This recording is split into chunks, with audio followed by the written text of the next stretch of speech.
George Strait helps pregnant woman at gas station. What he did changed everything. The winter wind cut through the Texas night like a blade, carrying with it the scent of rain and the promise of change. In a small duplex on the outskirts of San Antonio, Melissa Anderson pressed her hand against her swollen belly and watched her husband Ryan tune his guitar for what felt like the 1,000th time that week. 8 months pregnant and glowing despite their mounting worries, she knew that music was more than just Ryan's passion. It was his lifeline, his way of processing a world that sometimes felt too heavy to bear. Ryan's calloused fingers moved across the strings with the precision of someone who had found solace in melody during the darkest moments of his life. His military dog tags caught the lamplight as he leaned forward, and Melissa could see the concentration etched across his weathered face. At 29, he carried himself with the quiet dignity of a man who had served his country overseas and come home determined to build something beautiful with his hands and his heart. Tonight, like every night this week, he was preparing for his weekend gig at Murphy's Bar downtown, where he played George Strait covers and his own original songs to crowds that appreciated authentic country music. "Play the one about coming home," Melissa whispered from the couch, her voice soft but insistent. She had requested this song dozens of times, but it never got old. Ryan smiled and began the familiar chords of a ballad he had written during his final deployment, a song about holding on to hope when everything seemed uncertain. His voice, rich and warm like aged whiskey, filled their modest living room and seemed to chase away the shadows that had been gathering around them lately. The small house they were renting to own represented everything they had worked toward together. Ryan had used his construction skills to repair the front porch, install new windows, and paint every room with care. Melissa had sewn curtains, planted a small garden, and transformed the second bedroom into a nursery with furniture they had saved for month by month. It was not much by some standards, but it was theirs, and more importantly, it would be their child's first home. As Ryan sang, Melissa felt the baby kick as if responding to his father's voice. She closed her eyes and let herself imagine their future, Ryan's music career taking off, maybe even opening for some of the country legends he admired, while she returned to her job at the accounting firm after maternity leave. They would pay off the house, take family vacations, and give their child the stable, loving home that both of them had sometimes lacked growing up. It was a simple dream, but it felt within reach. The song ended, and Ryan set down his guitar to join Melissa on the couch. He placed his large, gentle hand over hers on her belly and felt their baby respond with another kick. "Little one's got good timing," he chuckled, his green eyes twinkling with the kind of joy that made Melissa fall in love with him all over again. "Maybe we've got a future musician in there." Melissa leaned into his shoulder, breathing in the familiar scent of sawdust and cologne that always clung to him after workdays at the construction site. If you're watching this story unfold and feeling connected to Ryan and Melissa's journey, I'd love to hear from you in the comments below. Please subscribe to our channel and let me know where you're watching from. Your support means everything to us as we share these incredible true stories. What dreams are you holding on to in your own life? They talked quietly about names for the baby, about the crib Ryan was building by hand in the garage, about the songs he hoped to teach their child someday. These conversations had become their nightly ritual, a way of affirming their commitment to each other and to the future they were creating together. Ryan spoke about his latest original song, inspired by becoming a father, and how he hoped it might be the one that finally caught the attention of a record label scout. Melissa shared her plans for the nursery's final touches, and her excitement about bringing their baby home to the house they had poured so much love into. "I got another callback about that opening slot at the Houston rodeo," Ryan mentioned casually, though Melissa could hear the excitement he was trying to contain. The promoter said he's heard good things about my shows at Murphy's, says I've got an authentic sound that reminds him of the classic country stars. Melissa's heart swelled with pride and hope. She had watched Ryan perform dozens of times, had seen how audiences responded to his genuine passion and obvious talent. He had the rare ability to make people feel like he was singing directly to them, sharing their joys and understanding their struggles. The phone rang, interrupting their peaceful moment. Melissa struggled to get up from the couch, her pregnancy making simple movements more challenging these days. The caller ID showed her supervisor's name from the accounting firm where she had worked for 3 years.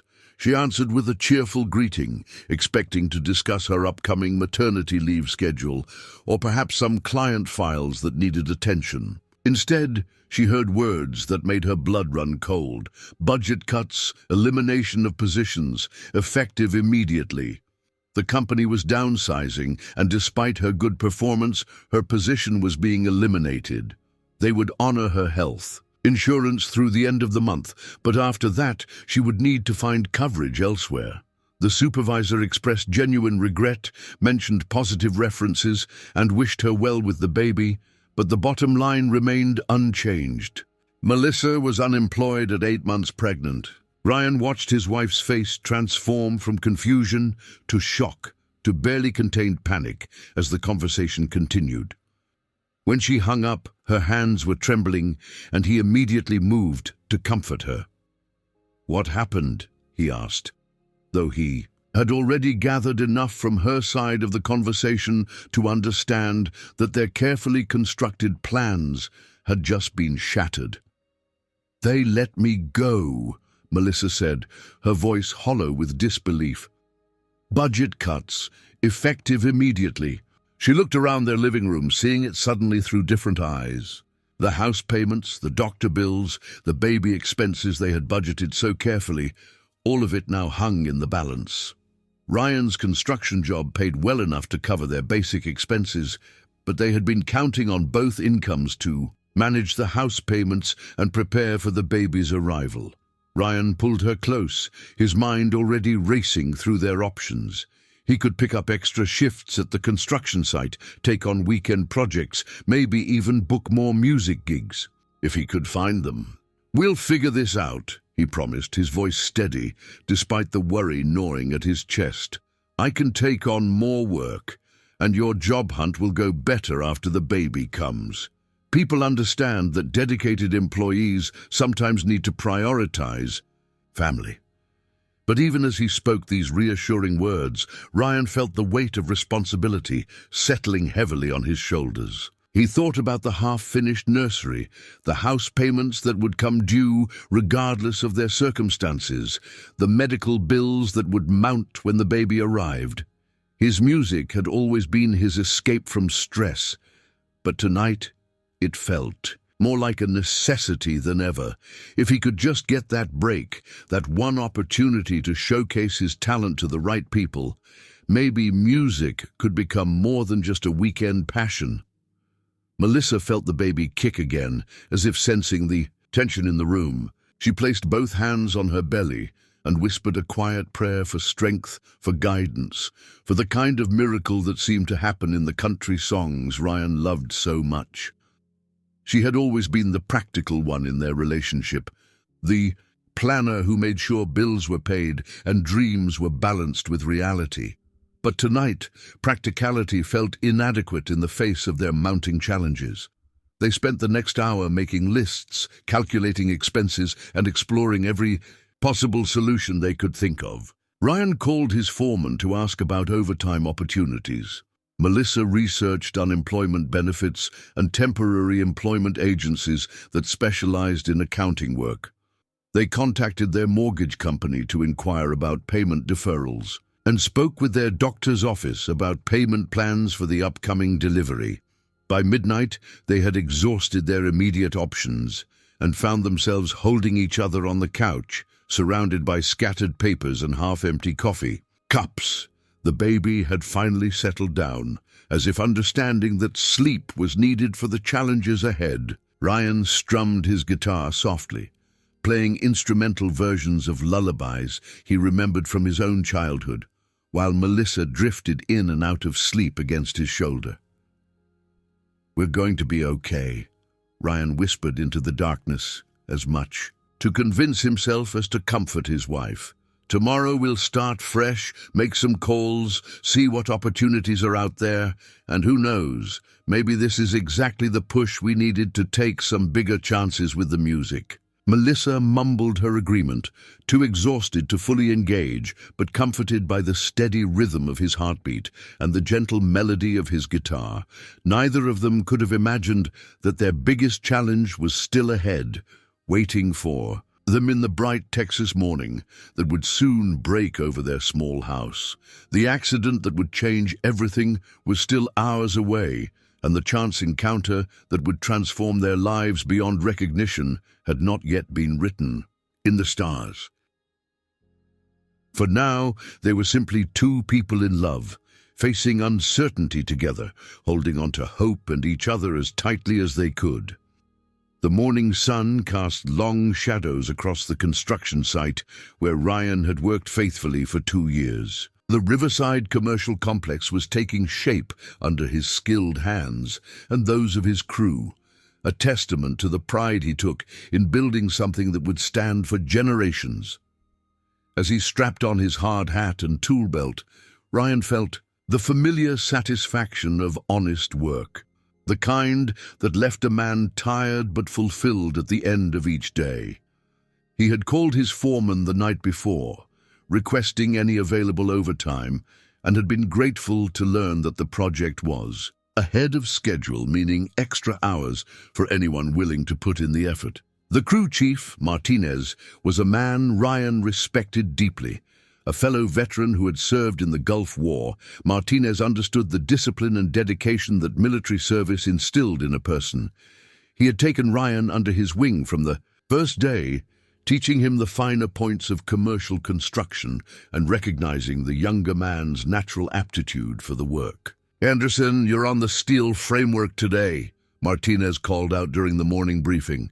"We need to get those upper supports in place before the inspection tomorrow." Ryan nodded and gathered his equipment, checking each tool with the methodical precision that had kept him alive during his military service. Safety was paramount on any construction site, but especially when working at heights with heavy materials. He had seen too many good men injured or worse because of careless moments or equipment failures. The steel beams they would be installing, the day weighed several hundred pounds each, requiring careful coordination between the crane operator and the ground crew. As Ryan climbed the scaffolding to his assigned position, he thought about the conversation he had planned with Martinez. During lunch break, he wanted to discuss the possibility of taking on additional weekend projects, perhaps some residential work that would allow him to use his carpentry skills while earning extra money for his growing family. The baby was due in just 4 weeks, and every additional dollar would help offset the loss of Melissa's income. The morning progressed smoothly, with Ryan and his partner Jake working in perfect synchronization to guide the steel beams into position. The crane operator, a veteran, named Tommy, who had been with the company for 15 years, was known for his precision and steady nerves. Ryan trusted Tommy implicitly, knowing that the older man treated every lift as if lives depended on it, which in many ways they did. At 11:30, they were positioning the final beam of the morning when Ryan noticed something that made his blood run cold. The primary cable supporting the beam showed signs of fraying, several strands clearly visible where the outer wrapping had worn away.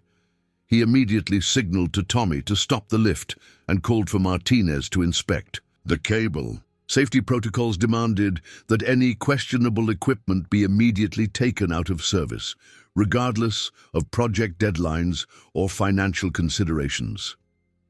Martinez climbed up to examine the cable himself, his experienced eye quickly confirming Ryan's assessment. "Good catch, Anderson," he said, clapping Ryan on the shoulder. "This could have been catastrophic. Tommy, lower that beam back down slowly. We need to replace this cable before we continue."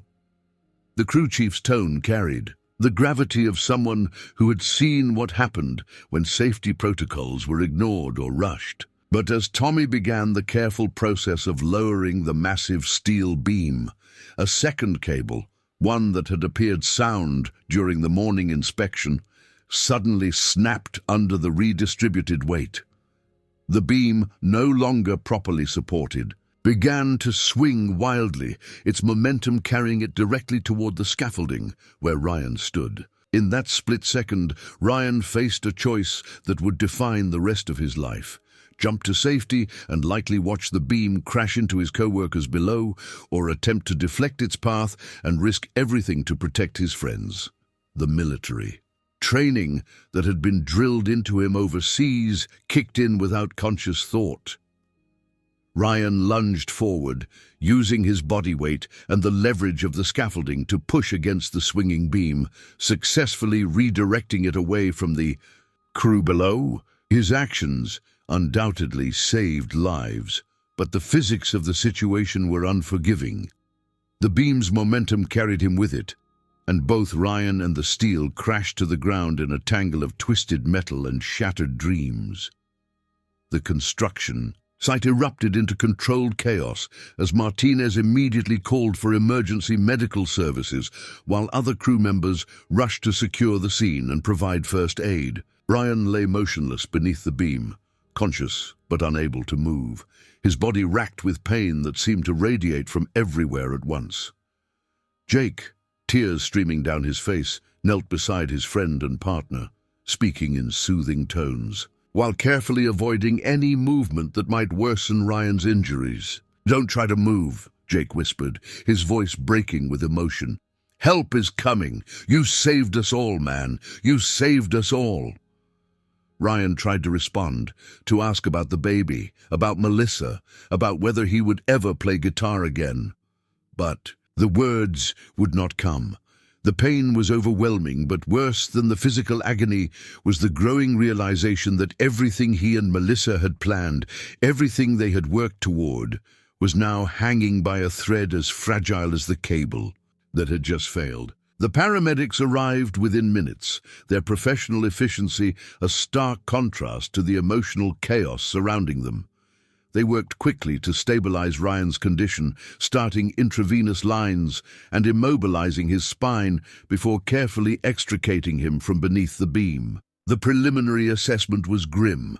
Multiple fractures, possible internal injuries, and definite spinal trauma that would require immediate surgery and extensive rehabilitation. As the ambulance pulled away from the construction site, Martinez was already on the phone with the company's insurance department, beginning the process that would determine whether Ryan's family would receive the support they desperately needed. The initial conversation was encouraging. The accident had clearly occurred during the normal course of work, and Ryan's heroic actions had prevented what could have been multiple fatalities. The insurance representative assured Martinez that the company would take care of everything, that families like the Andersons were exactly why they carried comprehensive coverage. At the hospital, Melissa arrived to find her husband being wheeled into surgery, his face pale, but his eyes alert and focused on her. In the brief moment before the medical team took him away, Ryan managed to whisper, "I'm sorry, baby. I'm so sorry." Melissa gripped his hand, her own strength surprising her as she looked into his eyes and said, "You're going to be fine. We're going to be fine. I love you."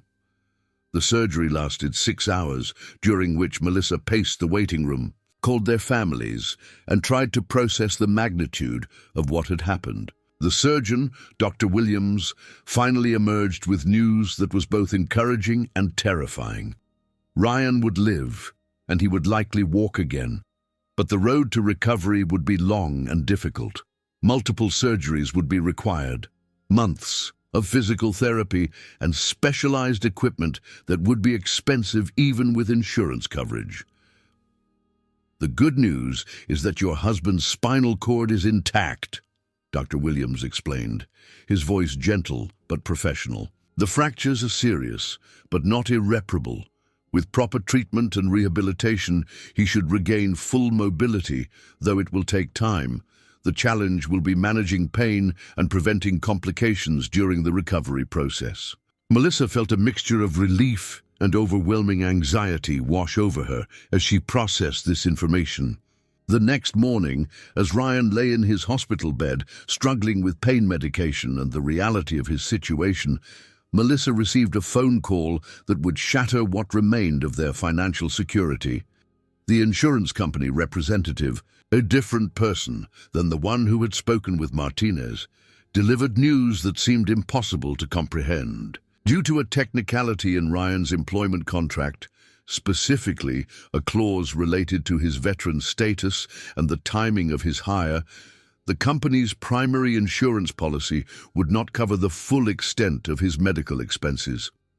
"I don't understand," Melissa said, her voice barely above a whisper. "He was injured, saving his co-workers' lives. He was doing his job exactly as he was trained to do." The representative expressed sympathy, but explained that the legal department had found a loophole related to pre-existing conditions, apparently an old back injury from Ryan's military service, which had never caused problems and had been fully disclosed during his hiring process, was being used to deny coverage for spinal injuries. The financial implications were staggering. Ryan's immediate medical care alone would cost more than they could earn in several years, and the long-term rehabilitation expenses would be astronomical. Their house, their savings, their dreams for their unborn child, everything was now at risk. Melissa found herself facing a choice that no expectant mother should have to make: fight an insurance company while caring for an injured husband and preparing for childbirth, or accept financial ruin as the price of survival. As she sat beside Ryan's hospital bed that evening, watching him sleep fitfully under the influence of pain medication, Melissa felt the baby kick strongly, as if responding to the stress and uncertainty that filled the room.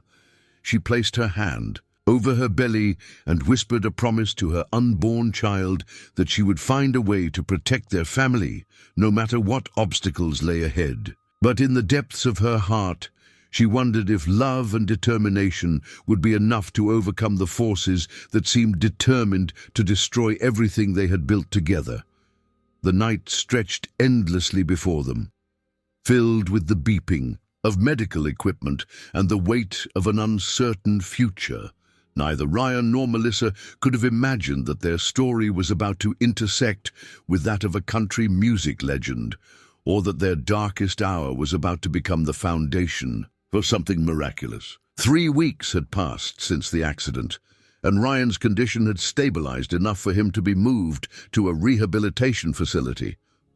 The doctors were cautiously optimistic about his recovery, but the mounting medical bills had created a financial avalanche that threatened to bury their family completely.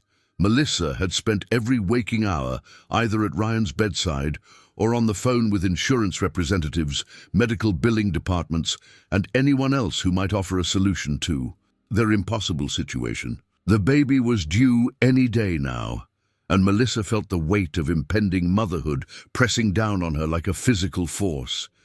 She had tried to maintain a brave face for Ryan, but the stress was taking its toll.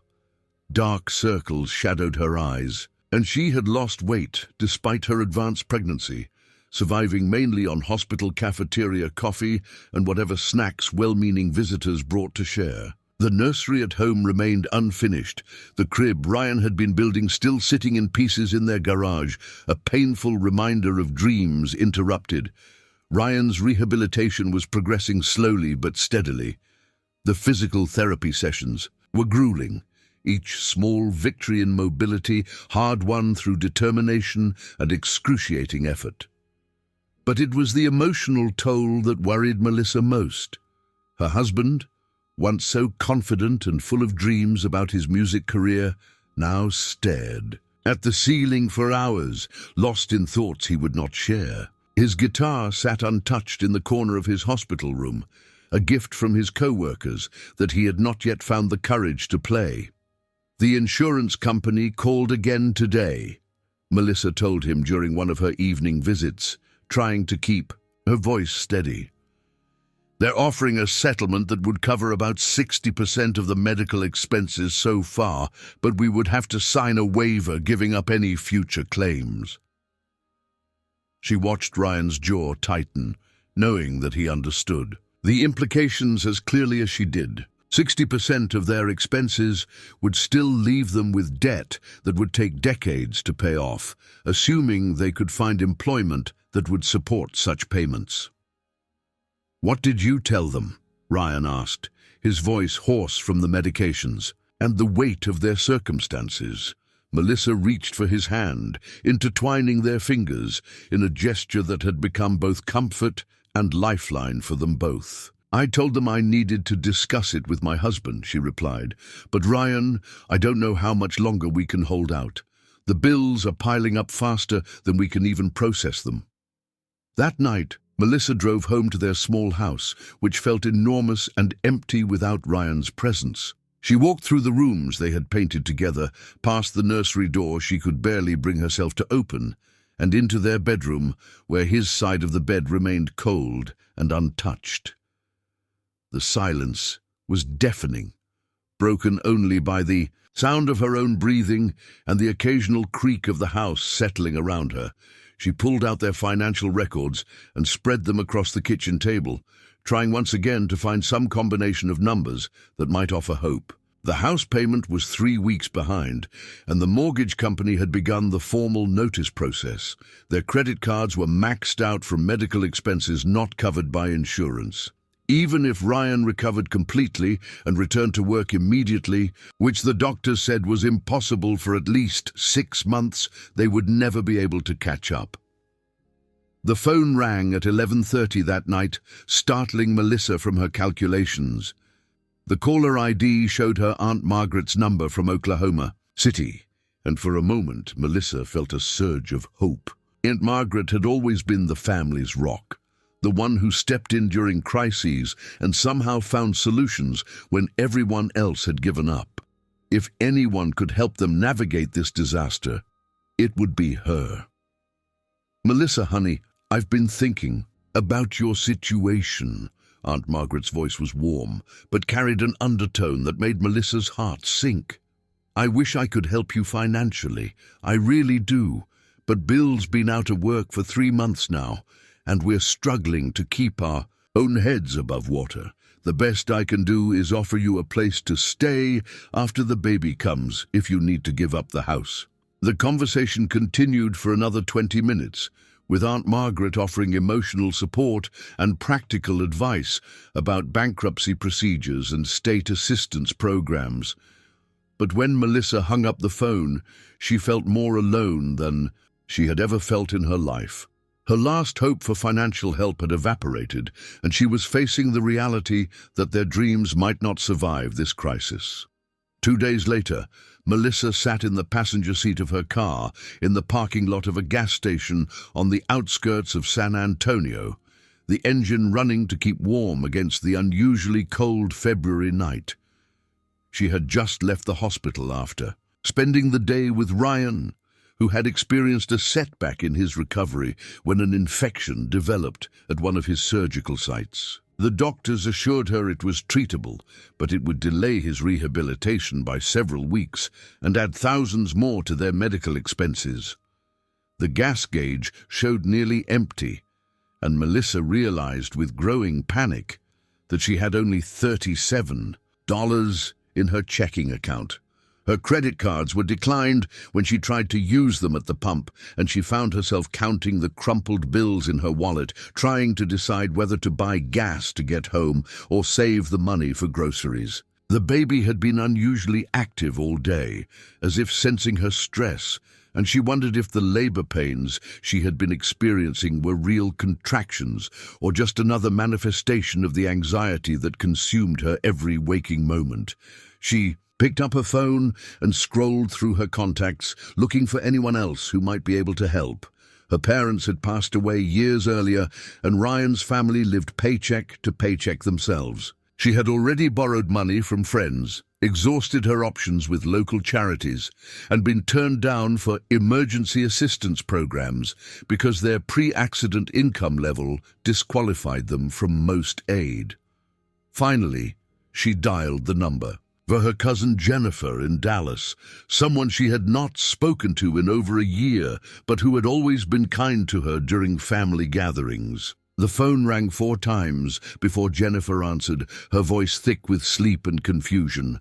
Melissa apologized profusely for calling so late, then launched into an explanation of their situation, her words tumbling over each other in her desperation to make Jennifer understand how dire their circumstances had become. "Melissa, I'm so sorry about what you're going through," Jennifer said, and Melissa could hear the genuine sympathy in her voice.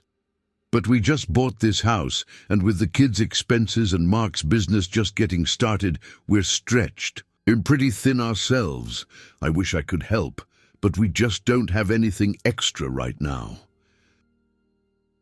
The conversation ended with promises to keep in touch and assurances that Jennifer would ask around to see if anyone else in the extended family might be able to assist.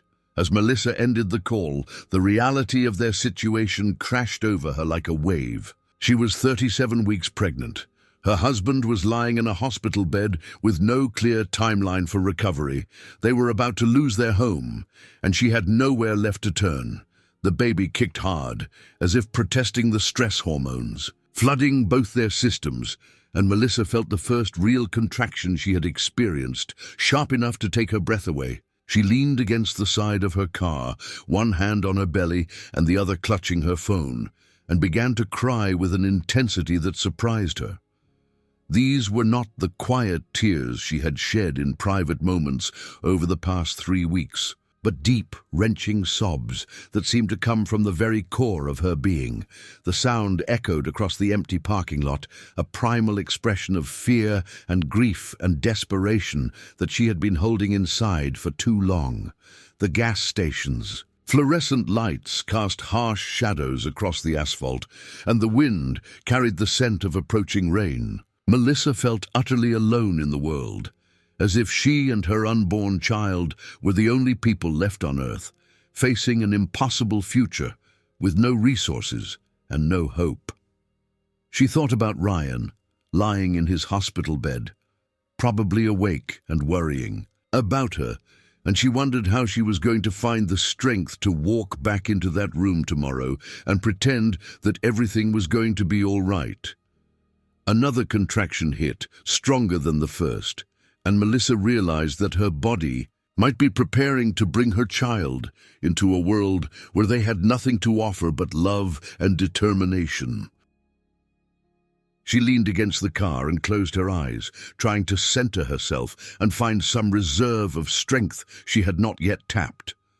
The baby deserved better than this, deserved parents who could provide security and stability, deserved a home that was not in foreclosure, and a future that was not clouded by insurmountable debt. As she stood there in the cold Texas night, feeling more vulnerable and frightened than she had ever felt in her life, Melissa had no way of knowing that a man who would change everything was at that very moment pulling his truck into the same parking lot, drawn by a combination of fatigue and the simple human instinct to help someone in distress. George Strait had been driving for 3 hours since his benefit concert in San Antonio, a performance that had raised over $200,000 for wounded veterans and their families.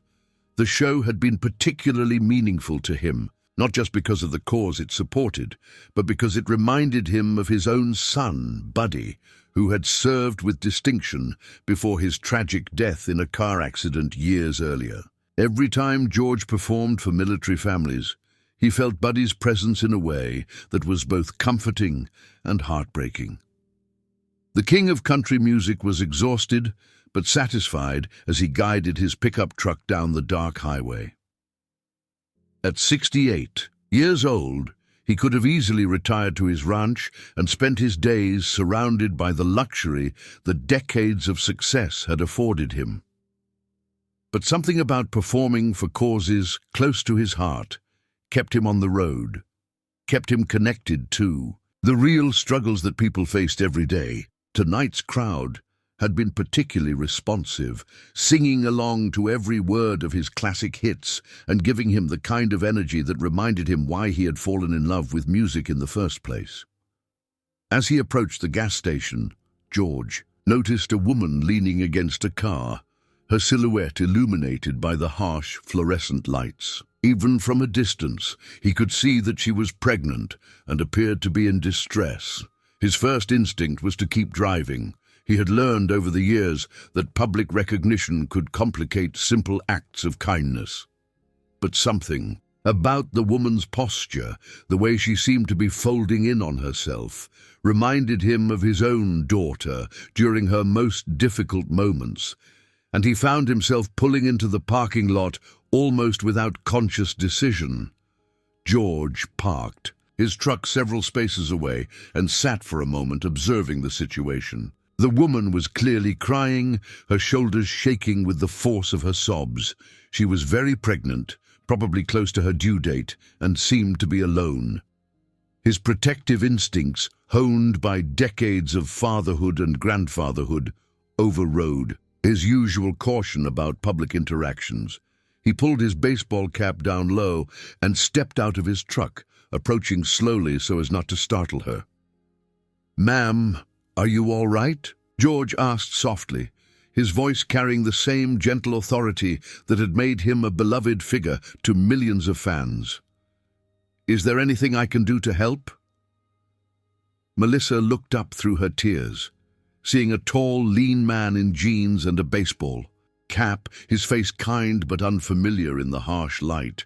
She was embarrassed to be caught in such a vulnerable state, but desperation overrode her natural reserve. "I'm sorry," Melissa managed between sobs, wiping her face with the back of her hand. "I didn't mean to make a scene. Everything is falling apart, and I don't know what to do anymore." Her voice broke on the last words, and George felt his heart constrict with sympathy. There was something about this young woman's despair that cut straight through all his usual defenses. "Would you like to sit down?" George asked, gesturing toward a bench near the gas station's entrance. "Sometimes it helps to talk to a stranger about what's troubling you." Melissa nodded gratefully, and George helped her walk the short distance to the bench, noting how carefully she moved and the way she kept one hand protectively over her belly. Once they were seated, he waited patiently while she gathered herself enough to speak. "My husband was in an accident at work," Melissa began, the words coming slowly at first, then faster as the whole story poured out. She told this kind stranger about Ryan's heroic actions at the construction site, about the surgeries and the long recovery ahead, about the insurance company's refusal to honor their coverage, and about her own job loss just when they needed stability most. She talked about their little house, about the nursery that remained unfinished, about the $37 in her checking account, and the gas tank that was nearly empty. George listened without interruption, his expression growing more troubled with each detail of their story. When Melissa mentioned that Ryan was a musician who played at local bars, something in George's chest tightened. He had met countless young musicians over the years, men and women who worked day jobs to support their families while chasing dreams that seemed always just out of reach. The fact that this young man was also a veteran, injured while saving his co-workers, made the situation even more poignant. "What kind of music does your husband play?" George asked, his voice carefully neutral. Melissa's face brightened slightly for the first time since he had approached her. "Country music, mostly. He's got the most beautiful voice, and he writes his own songs, too. His biggest influence has always been George Strait. He knows every song by heart and plays them just like the original recordings. He always says that George Strait represents everything authentic about country music." The irony of the moment was not lost on George, but he kept his expression neutral as Melissa continued. "Ryan was supposed to audition for an opening slot at the Houston Rodeo next month. It could have been his big break, the chance he's been working toward for years. But now... Her voice trailed off, and she looked down at her hands, which were clasped tightly over her pregnant belly. "What's your husband's name?" George asked, though he was not sure why the detail seemed important. "Ryan Anderson," Melissa replied. "He served 2 tours in Afghanistan with the 101st Airborne before he came home and started working construction. Music has always been his way of processing everything he went through over there.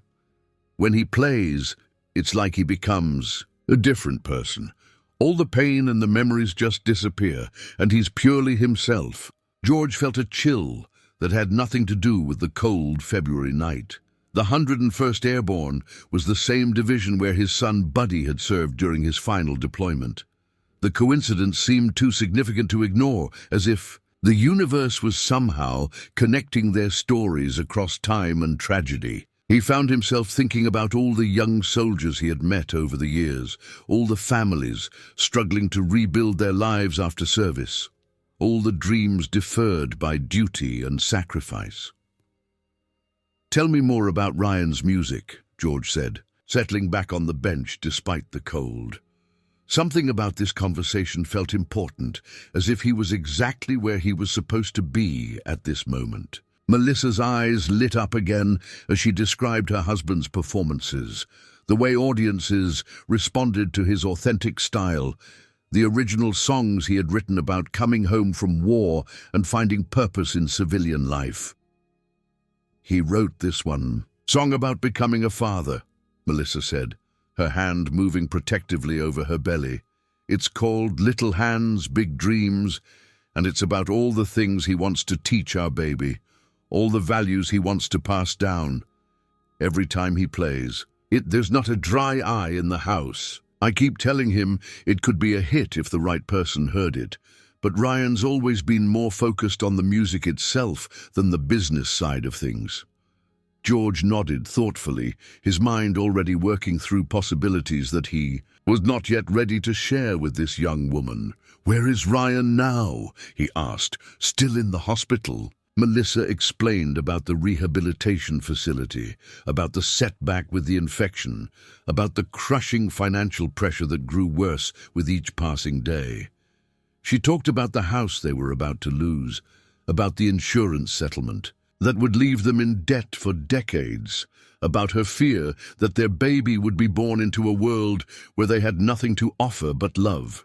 "I know this sounds crazy, coming from someone you just met," George said carefully, "but I'd like to meet your husband. I'd like to hear him play." Melissa looked at him with surprise and confusion. "Why would you want to do that?" she asked. "You don't even know us." George smiled, the first genuine smile he had shown all evening. "Sometimes you meet people and you just know they're worth knowing. Your husband sounds like the kind of man I'd be honored to call a friend." The conversation continued for another hour, with George asking detailed questions about Ryan's military service, his musical influences, and his dreams for the future. He learned that Ryan had served in the same forward operating base where Buddy had been stationed just months before his own deployment ended. The connections kept multiplying, as if their meeting had been orchestrated by forces beyond their understanding. When Melissa finally looked at her phone and realized how late it had become, she was amazed to discover that her despair had lifted significantly. This stranger, whoever he was, had listened to her story with genuine compassion and had somehow made her feel less alone in the world. "I should probably head back to the hospital," she said reluctantly. "Ryan will be worried if I'm not there for his evening medication." "Before you go," George said, reaching into his wallet, "I want you to take this." He handed her $500 in cash, more money than Melissa had seen in weeks. "I can't accept this," she protested, but George held up his hand. "It's not charity," he said firmly. "Consider it an advance payment for a performance I'm hoping to arrange. I have some connections in the music business, and I think your husband might be exactly what some people are looking for." As Melissa drove back to the hospital, the stranger's money in her purse and his business card in her hand, she felt something she had not experienced in weeks. Hope. She did not recognize the name on the card. It simply read George S. with a phone number. But something about the man's quiet confidence and obvious sincerity made her believe that he was someone who could actually help them. For the first time in days, she found herself imagining a future where Ryan recovered completely, where their baby was born into a stable, loving home, where dreams were not just cruel illusions, but achievable goals. What Melissa did not know, as she parked at the hospital and prepared to share this strange encounter with her husband, was that the kind stranger who had listened to her story with such compassion was the very man whose music had inspired Ryan's own artistic journey, and that their meeting would set in motion a series of events that would transform not just their lives, but the lives of countless others who believed in the power of music to heal and hope to triumph over despair. Ryan was awake when Melissa entered his hospital room at nearly 2 a.m, his eyes bright with concern and relief. "Where have you been?" he asked, reaching for her hand as she settled into the chair beside his bed. "I was starting to worry that something had happened to you or the baby."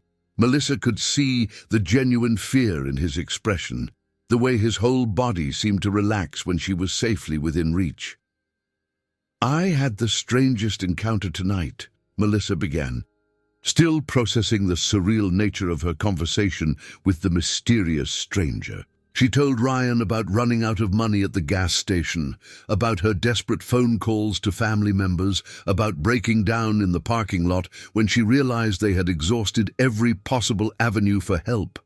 Ryan's jaw tightened as he listened, his guilt over their situation evident in every line of his face. "But then this man approached me," Melissa continued, her voice growing stronger as she remembered the compassion in the stranger's eyes. "He was so kind, Ryan. He listened to our whole story, and when I told him about your music, about how much George Strait means to you, he seemed genuinely interested. He wants to meet you, to hear you play." She pulled out the business card, studying the simple inscription once again. Ryan took the card, turning it over in his hands as if it might reveal some hidden meaning. "George S.," he read aloud. "Did he say what kind of connections he has in the music business?" Melissa shook her head, remembering how the man had been deliberately vague about his background. "He just said he thought you might be exactly what some people are looking for. And Ryan, he gave me $500 just like that. Said it was an advance payment for a performance he's hoping to arrange." $500. Ryan's voice was incredulous. "Melissa, that's more than we've had in weeks. Who is this guy?" They spent the next hour speculating about their mysterious benefactor, with Ryan alternating between hope and skepticism. His experiences in the military had taught him to be cautious about offers that seemed too good to be true, but something about Melissa's description of the man's genuine concern gave him reason to believe this might be different. The next morning brought a surprise that neither of them could have anticipated. Dr. Williams arrived for Ryan's daily examination, accompanied by a man who introduced himself as Dr. Marcus Webb, a specialist in spinal rehabilitation who had driven down from Dallas specifically to consult on Ryan's case. Dr. Webb explained that he had been contacted by someone who was concerned about Ryan's recovery and wanted to ensure he was receiving the best possible care. "Your benefactor didn't give me his name," Dr. Webb said as he reviewed Ryan's medical charts, "but he was very knowledgeable about your case and very insistent that we explore every possible treatment option. He's arranged for you to be transferred to our facility in Dallas, where we have access to some experimental therapies that could significantly accelerate your recovery time." Ryan and Melissa exchanged glances, both thinking of the mysterious George S., and wondering how he had managed to arrange such specialized care overnight. The transfer to Dallas happened with remarkable efficiency, as if invisible hands were smoothing away every bureaucratic obstacle that normally complicated such moves. Ryan found himself in a state-of-the-art rehabilitation facility, working with therapists who seemed to have unlimited resources and an unusual level of personal investment in his recovery. When he asked about the costs, he was told that everything had been taken care of by an anonymous donor who had requested only regular updates on his progress. 3 days into his stay at the new facility, Ryan was working through a particularly challenging physical therapy session when a familiar figure appeared in the doorway of the exercise room. Even with his baseball cap pulled low and his casual clothes, there was no mistaking the man who had become Ryan's musical hero over the past decade. George Strait stood quietly, watching Ryan work through his exercises with the same determined focus he had once brought to military training. "Ryan." "Henderson?" George asked, stepping into the room as the physical therapist stepped back respectfully. Ryan's mouth fell open, his eyes wide with disbelief as he struggled to process what he was seeing. You're George Strait," he managed to stammer, his voice barely above a whisper. "You're the man who talked to my wife at the gas station." George smiled, the same warm expression that had comforted Melissa during her darkest moment. "Guilty as charged," he said, extending his hand to Ryan. "I've been looking forward to meeting you, son. Your wife told me quite a story about your music and your service. I understand you served with the 101st Airborne." Ryan nodded, still struggling to believe that his musical idol was standing in his hospital room, talking to him as if they were old friends.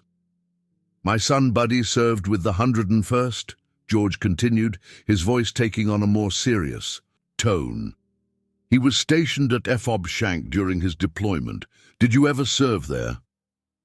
Ryan's eyes widened with recognition. "FOB Shank was my first deployment," he said. "I was there from March to November of 2010. What was your son's name? I might have known him." "George Strait Jr., but everyone called him Buddy," George replied, watching Ryan's face carefully. Recognition dawned slowly, followed by a mix of emotions that Ryan struggled to process. "Buddy Strait," he said softly. "I remember him. He was a good soldier, sir. A good man. We all looked up to him."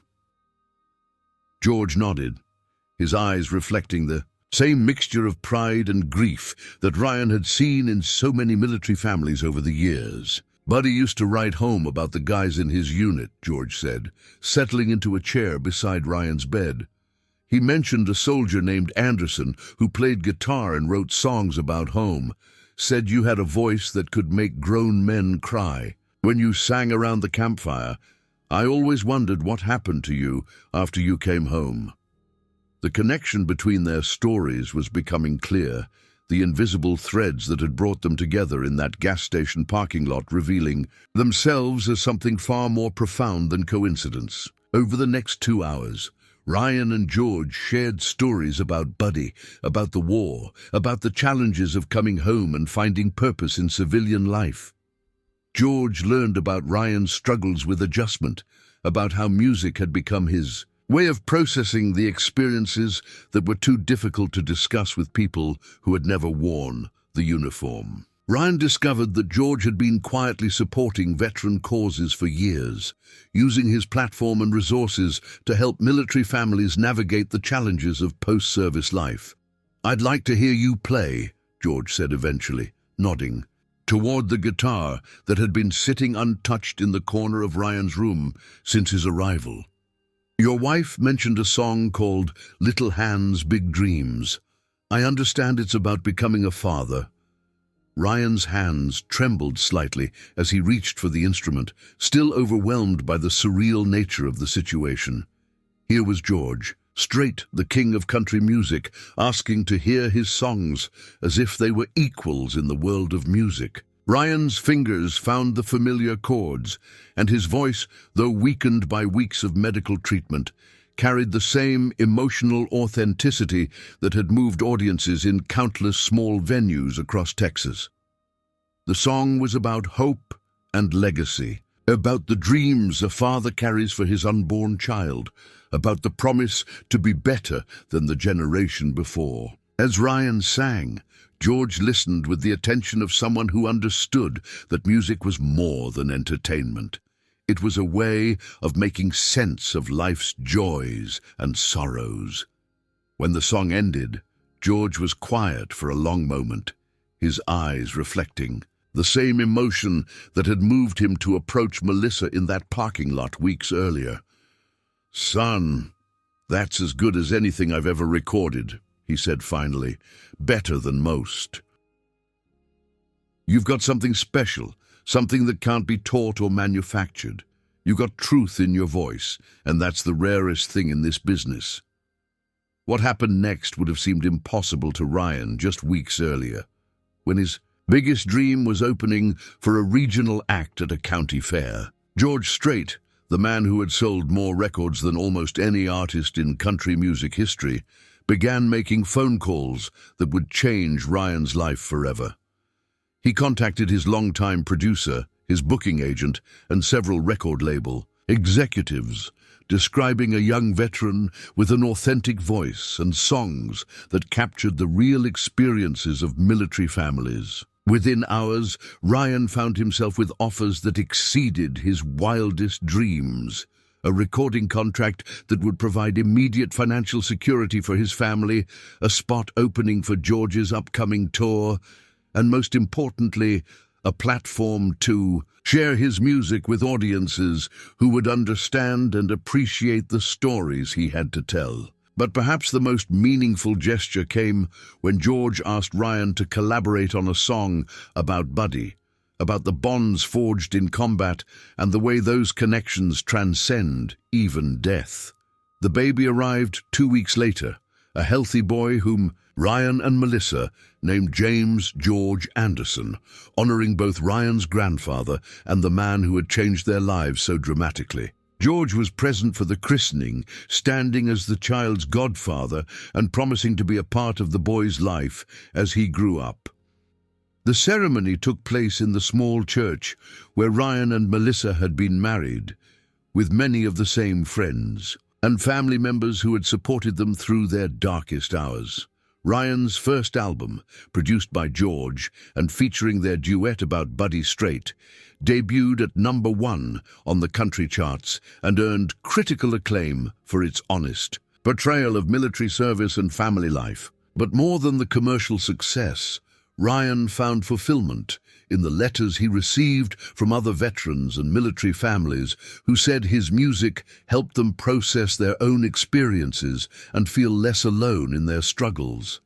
The house that had nearly been lost to foreclosure became the center of a happy family life, with Ryan's music room serving as both a creative sanctuary and a place where he taught his son to play guitar. Melissa returned to work part-time, but now as a financial counselor for a non-profit organization that helped military families navigate the challenges of post-service life.